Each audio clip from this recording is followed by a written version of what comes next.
Quando a gente descobre que esse nojo, essa coisa de que esse corpo feminino, essa mulher que maluca, porque que ela é uma doida, é uma histérica, nossa, é nojenta, sangra, isso tudo desde lá da Grécia Antiga, hein? E sem contar e outros assuntos para a gente refletir. A gente conversa um pouquinho sobre esse livro de ensaios que, olha, é desafiador a gente ler. Eu vou trazer aqui caso você tenha interesse, se você já leu, bora discutir aqui nos comentários. Eu estou falando de Anne Carson, Sobre Aquilo em que eu mais penso. Essa organização foi feita por Sofia Nestrovsky e Danilo Ora, e a tradução foi da Sofia Nestrovsky. Anne Carson, ela é uma pesquisadora especializada em Antiguidade Clássica, Grécia e Roma. Esses ensaios aqui foram publicados em 1997 até 2013. Acho que o diferencial é que são estruturas bem diversas. Nessa edição, a gente tem os ensaios Desejo e Sujeira, um dos meus preferidos, que é um ensaio sobre a fenomenologia da poluição feminina na antiguidade. Não tenha medo pelo título, esse nome difícil, fenomenologia. É bem tranquilo, acessível. Tem alguns ensaios que eu considerei assim um pouco difíceis, mas esse não é um deles. Ela vai falar no livro, nesses ensaios do ponto de vista geral, ela vai trazer algumas mulheres. É o caso do próximo ensaio, em que ela fala do tempo. Então ela vai trazer Virginia Woolf. Quem gosta de Virginia Woolf, acho que é leitura obrigatória, assim, dá uma olhada no que a Anne Carson. Ela faz associações da obra da Virginia Woolf com algumas outras obras famosas da literatura. E ela vai trazer aqui o tema da guerra. No terceiro ensaio, o título é Candura. No quarto ensaio, se chama, eu gosto muito do título desse ensaio, que se chama Descriação. De que modo mulheres como Safo, Marguerite Porret e Simone Weil contam de Deus. Tem esse mais famoso, que é o ensaio Sobre Aquilo em que eu mais penso. Tem um que eu amo, que tá também na lista dos meus preferidos. Toda saída é uma entrada, em que ela vai trabalhar o tema do sono, tanto o nosso dormir, quanto o que significa, até do ponto de vista filosófico e literário, esse sono, esse descanso, né? Tem o ensaio número 10, que é o ensaio que tem um título, que é o melhor título de todos os tempos. Eu quero ver uma hora que quero colocar o título de um dos meus vídeos, esse título. Diga aqui, você agora nos comentários, se não é maravilhoso. Se chama Variações sobre o Direito de Permanecer Calado. Por favor, acho que a internet devia todo dia falar esse mantra, né? Especialmente pessoas nas redes sociais. No primeiro ensaio, eu gosto muito do caminho que ela faz, mostrando que por meio de diversos poetas, a gente vai ver, por exemplo, até filósofos, vai ter Aristóteles, Platão, vai ter Heródoto, Hesíodo, esse pessoal aí, para quem curte a mitologia, vai estar aqui também, como que eles entendiam a mulher. E o trajeto é bem interessante. Ela começa com toque. Toque é tocar algo. Pressupõe que existe uma zona de limite. Por exemplo, tudo bem, eu toco a água é fluida. Eu não toco o ar ele não tem forma. Então o toque, a gente já percebe o âmbito filosófico e poético que o texto da Anne Carson provoca na gente nas estruturações de ideia, porque ela vai chegar, sob o ponto de vista racional também, em um lugar. A partir do toque, ela vai falar por que as civilizações são construídas, o quanto que de limite o ser humano buscou trazer para as coisas, até porque as coisas físicas, assim, esse livro, ele tem um limite, ele tem a não ser no Ghost, o filme, né? Eu não posso atravessar, ele tem uma zona, assim como o nosso corpo tem a zona, e aí ela vai chegar até na zona dos países, né? O quanto que tudo tem que ter um certo limite para a gente entender o início e o final das coisas. Aí depois ela vai para a parte, então, da lógica desses limites. As mulheres, os gregos e homens, eles apontavam de que as mulheres eram mais fluidas, tinham menos desses limites do que os homens. Os homens, eles eram mais rígidos, mais sólidos, e isso vai se transpor para as emoções. O que eles consideram um homem forte, um homem, é aquele que emocionalmente ele não tem grandes variações. Ele vai estar furioso e ele vai se manter furioso, mas ele vai permanecer mais tempo nessa condição. E a mulher, do ponto de vista deles, ele vai entender que tem no próprio corpo mais líquidos, menos limites. Por conta disso, ela é mais fluida nas emoções. Ela pode um dia estar triste, chorar, daqui a 2 minutos ela vai sorrir. E nessa visão é que muitas histórias da mitologia vai trazer as mulheres se mudando, fazendo a tal metamorfose. Eu ainda não li o livro, eu tô doida para ler até agora, As Metamorfoses de Ovídio, mas assim, segundo a Anne Carson, os homens não mudam muito de forma nas histórias da mitologia. As mulheres mudam, então ela vai trazer os exemplos dessas mudanças. Algumas eu já li. Então tem a Medusa, a Io, que vira novilha, a Calisto, que vira urso, as sereias, que também não tem o corpo humano, a Pasífae, que vai virar uma vaca mecânica, a Daphne, que vai virar árvore, e tem muitas aqui. Depois ela vai para o caminho da promiscuidade, em que essa fluidez de emoção vai trazer com que as mulheres tenham um desejo sexual, segundo eles, muito mais instável do que os homens. Os homens, eles não vão ser vítimas de desejos de ter vontade de fazer sexo como as mulheres podem oscilar nisso. E é por isso que elas precisam estar presas. Como elas não têm esses limites, é que elas precisam ser limitadas pelo espaço. As mulheres, elas têm que estar presas e elas vão ter também uma mobilidade. É elas que vão passar a se mudar para o território do homem. Então ela está no território do pai. Quando ela se casa, ela vai para o território, para outra casa. Por conta disso, eles dizem que ela vai estar mais sujeita nessa mobilidade. Tem que ser ela, porque os homens são mais fixos. Eles têm que ser fixos, eles têm que ser rígidos. E as mulheres estando mais se movendo, elas vão estar mais sujeitas a cometer o adultério, né? A ter relações sexuais com mais homens, com mais pessoas. E por isso que elas precisam ser...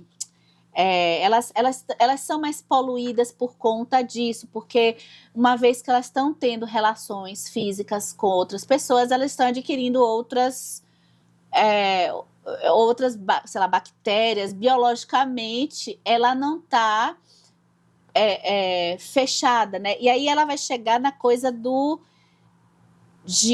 da coisa da fera, do monstro que surge disso, e da coisa que vai chegar na coisa de tampar, do fechado. O que é o fechar? Quando você pega uma garrafa e essa garrafa está fechada, você bota uma tampa, a gente entende que aquilo ali está protegido, aquela água, aquele líquido está protegido. Se eu deixar aquilo aberto e deixar ali no espaço, a gente sabe que pode ter uma contaminação. E isso vale para... Eles associam isso às mulheres também. Então, tudo para ficar... Como as mulheres são poluídas, elas precisam estar tampadas, né? Como as mulheres saem líquidos dela, esses líquidos também não podem ser vistos, porque são nojentos. O outro ensaio que eu vou dar uma pita... E tem muitas coisas nesse primeiro ensaio aí, viu, gente? Eu só passei pela tangente da tangente. O próximo ensaio que eu gostei bastante, que eu vou dar uma...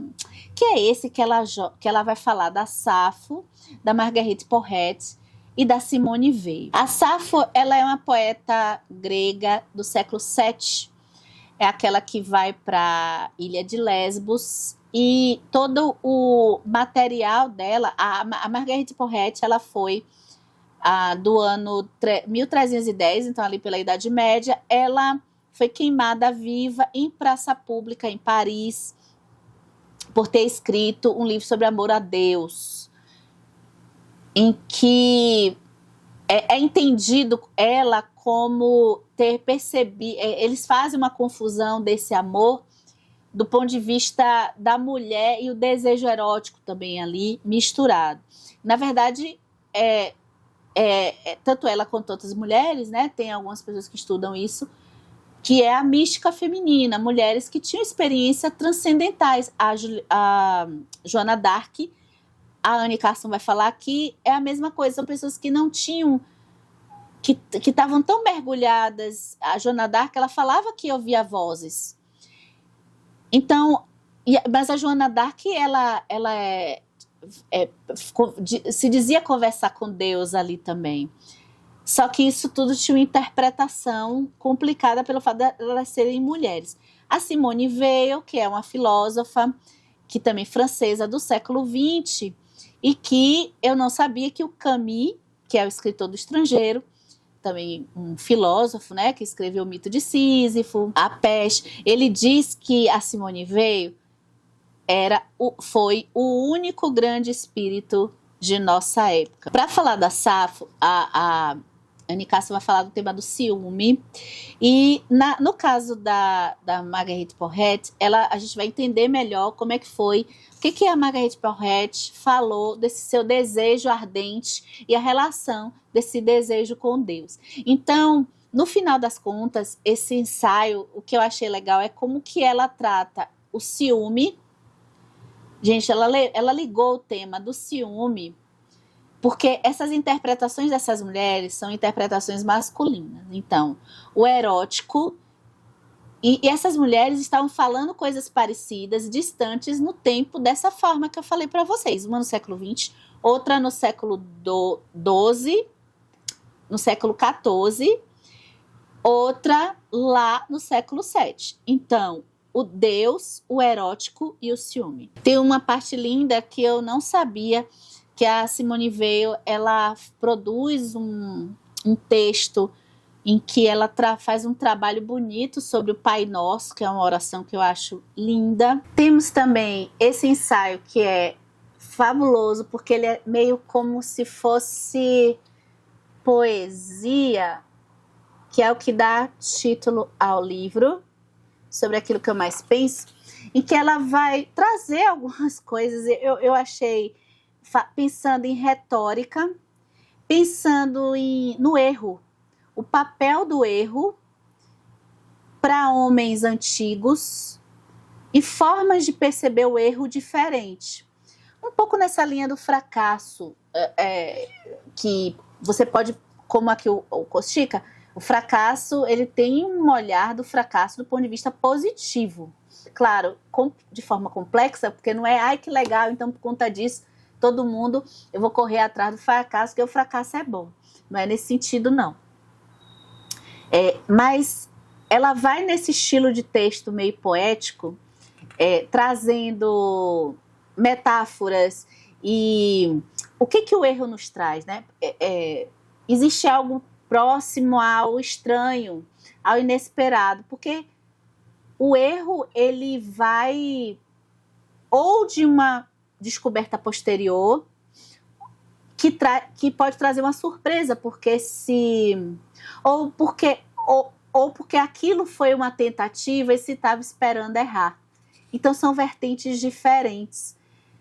Outro ensaio que eu acho massa é sobre o sono, em que o título é Toda Saída é uma Entrada, um elogio ao sono, e ela vai pegar a obra de Aristóteles, e o ponto de partida dela é a Virginia Woolf, o livro que já passou aqui pelo canal, a gente já conversou, que é o Alfarol, e quem já leu vai se lembrar de um período que a Anne Carson interpreta como um sono. Acho que você vai se lembrar que período é uma parte específica do livro e como ela é importante para o livro como um todo. Aliás, esse livro o Alfarol é sobre o tempo, né? Tem uma discussão sobre o tempo fortíssima nesse livro. A estrutura dele em 3 partes eu acho muito bem bolada nesse sentido. E a narrativa mais curta em alguns momentos que outros. Esse sono que é colocada aqui pela Anne Carson, está na parte segunda, a do meio do livro, e ela vai fazer uma abordagem do que é realmente esse descansar, essa parada, para depois a gente voltar à ativa, né? Não é à toa que hoje a gente tem a questão do tempo tão acelerado, cada vez mais acelerado, em que o sono tem sido muito uma discussão meio motivacional de autoajuda e que tem sido também a descoberta da causa de muitos problemas relacionados a estresse, a burnout, e que passa muito pela saúde, o sono. A Anne Carson trabalha o sono com o vazio também, porque no sono você não está fazendo nada útil. Então a gente não está naquela utilidade que a gente gosta, né? Veja se não for uma coisa muito fake, a gente não vai postar a gente dormindo, né? Não vai fazer essa postagem. A postagem é a produtividade. E aí parece que tudo tem que ter uma utilidade, tudo tem que ser... Se não for útil, se não tiver um produto, não funciona. Se não for para eu postar, não adianta eu ir para aquele lugar. Não adianta eu viver um momento belíssimo com um amigo se eu já não estou pensando em postar isso numa rede, né?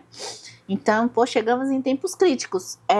A gente vai ter aqui também o livro As Ondas, que eu não li, e eu acho que quem já leu esses livros vai se favorecer ainda mais do texto, e essa relação que ela faz com a Ilíada e ao Farol, que eu achei magnífica.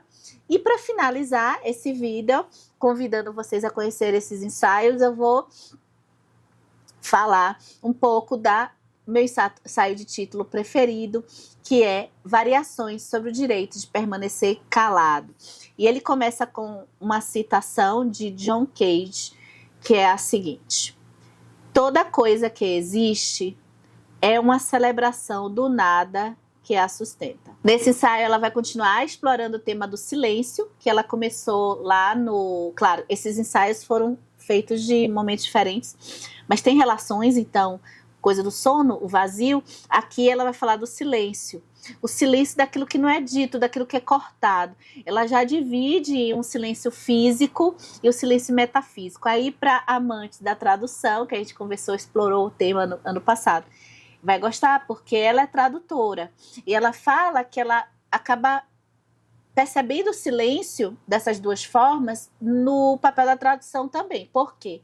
Existe aquilo, como ela traduziu a Safo,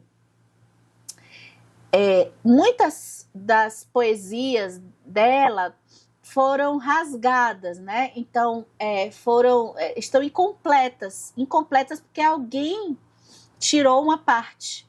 Então não é porque é diferente. Esse é o que ela diz que é o silêncio físico. Não é o autor que quis fazer essa parte, essa lacuna. Então ela tem que trabalhar de uma outra forma a tradução. Essa que ela chama de silêncio metafísico está dentro do próprio texto. O texto do autor está completo, mas existem as lacunas e o que ele queria dizer, digamos assim, né? O que na verdade, estava por detrás dessa palavra nessa época que esse autor viveu, que eu estou traduzindo.